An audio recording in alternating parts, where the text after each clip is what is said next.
The price of your next home may have just changed, not because of a new tax, not because of a market crash, not because of a housing bubble, but because of a decision made quietly hundreds of miles away in a government office you probably didn't even know was meeting no emergency press conference, no dramatic announcement, no trending hashtag, just a policy document. And within hours, markets reacted, lumber futures surged. Construction firms paused orders. Developers began recalculating entire projects, and housing analysts started adjusting forecasts in real time.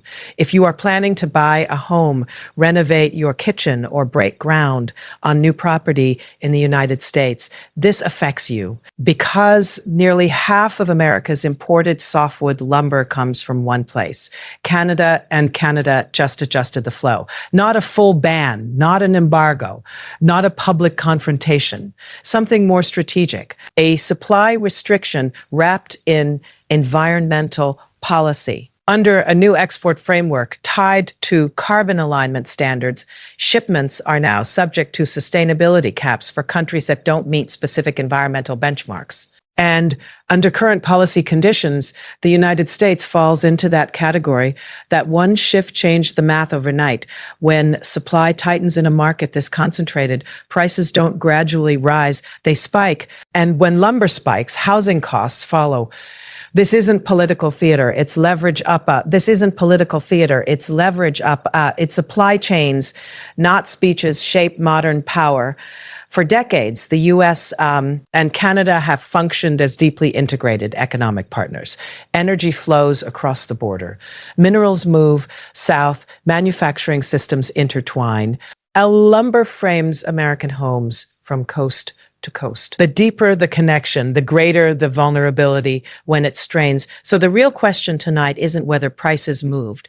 The real question is this: are we witnessing a short-term policy dispute or the early stage of a structural realignment in North American trade?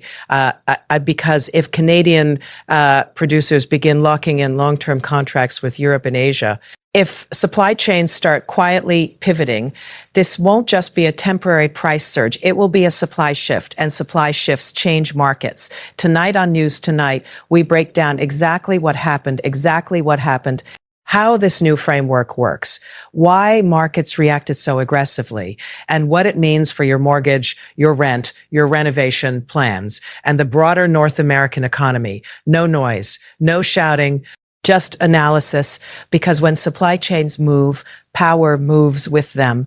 Let's break this down. One, what actually happened at 8 a.m. Eastern Time, the Canadian government released a policy document under its natural resources framework, introducing new environmental sustainability caps on softwood lumber exports to countries that do not meet specific carbon alignment standards. The language was technical, administrative, measured, but markets immediately understood the implication. The United States imports roughly 40 to 50% of its softwood lumber supply. The majority of that comes from Canada. When restrictions, even partial ones, affect nearly half of a country's supply, price volatility becomes inevitable. Within hours, lumber futures rose sharply. Builders began pausing purchase orders. Analysts began recalculating cost per unit construction projections.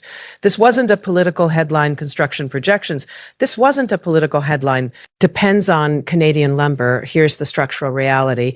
Nearly half of U.S. softwood lumber imports come from Canada. Canadian spruce and pine match U.S. building code standards.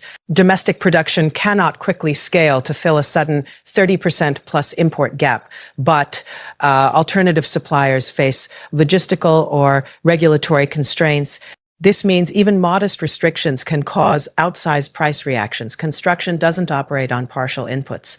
You either frame the house or you don't. Three, the strategic framing of the policy, one of the most significant aspects of Canada's move is how it was structured. Instead of calling it a tariff, or retaliatory measure, it was introduced as an environmental sustainability cap, a carbon alignment compliance requirement, a forestry protection framework. That framing matters legally. Under existing North American trade agreements, environmental protection policies carry stronger legal footing than retaliatory tariffs. This reduces the likelihood of immediate legal reversal. It also reframes the issue globally from trade conflict to environmental standards for market reaction. Markets react to expectations, our expectations, and the expectation right now is reduced supply. When builders can't predict material costs, they pause. When developers pause, labor demand slows. When labor slows, local economies feel it. Housing is deeply connected to employment, consumer confidence, credit markets, regional economic growth. A sustained lumber spike increases new home prices, renovation costs, remonosing costs, insurance rebuild costs, mortgage qualification thresholds, talks. The ripple effect extends far beyond wood. 5 leadership styles and economic strategy. This moment highlights a broader contrast in trade strategy. On one side, direct tariff threats and public pressure. On the other, structural policy shifts framed under environmental standards. One approach seeks negotiation leverage through visibility. The other seeks leverage through system design. Neither is inherently right or wrong, but they operate on different timelines. Tariffs dominate headlines. Supply frameworks reshape markets. 6, the bigger picture. Integrated economies, the US and Canada, are not just trading partners, they are economically integrated economy, energy pipelines, electric grids, auto manufacturing supply chains, agricultural trade, critical minerals. When tension rises in one sector, markets begin to ask, could this spread, even if it doesn't, uncertainty alone increases volatility. 7 possible scenarios. Scenario A, negotiated adjustment. Both governments adjust policy. A revised carbon alignment agreement is reached. Lumber flow stabilizes.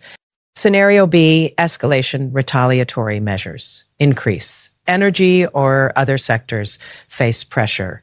Broader supply chain disruption follows. So scenario C, diversification shift. Canada signs long-term supply agreements with Europe and Asia. US loses preferred access permanently. Markets currently appear to be pricing in at least partial scenario C risk. 8, what this means for you if you're buying a home, building a home, renovating, investing in housing markets, working in construction. This matters. Higher lumber costs mean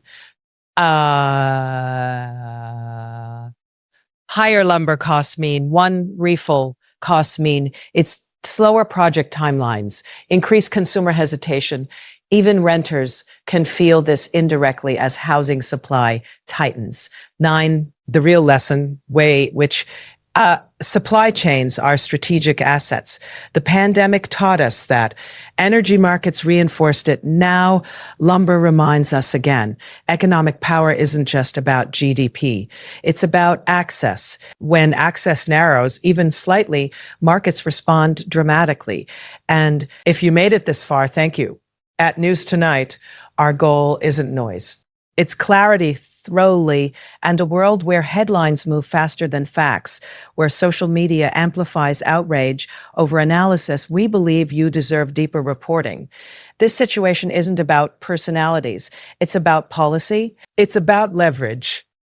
It's about how deeply connected North American economies really are and what happens when that connection strains. The reality is simple. When supply chains shift, citizens feel it before politicians do higher home prices, delayed construction, economic uncertainty. These aren't abstracted geopolitical concepts. They're kitchen table issues. We will continue tracking whether negotiations begin, whether export caps adjust, whether diversification accelerates, and whether this becomes a temporary shock. And whether this becomes a temporary shock Are a structural reset if you value independent geopolitical and economic reporting without sensationalism. Subscribe to News Tonight. Like the video if this breakdown helped you understand what's happening. And most importantly, drop your perspective below. Do you think this will cool down through negotiation W, or are we watching the beginning of a larger realignment? I read your comments. Your insights shape future coverage. Stay informed, stay analytical, stay prepared. This is News Tonight, and we'll see you in the next report.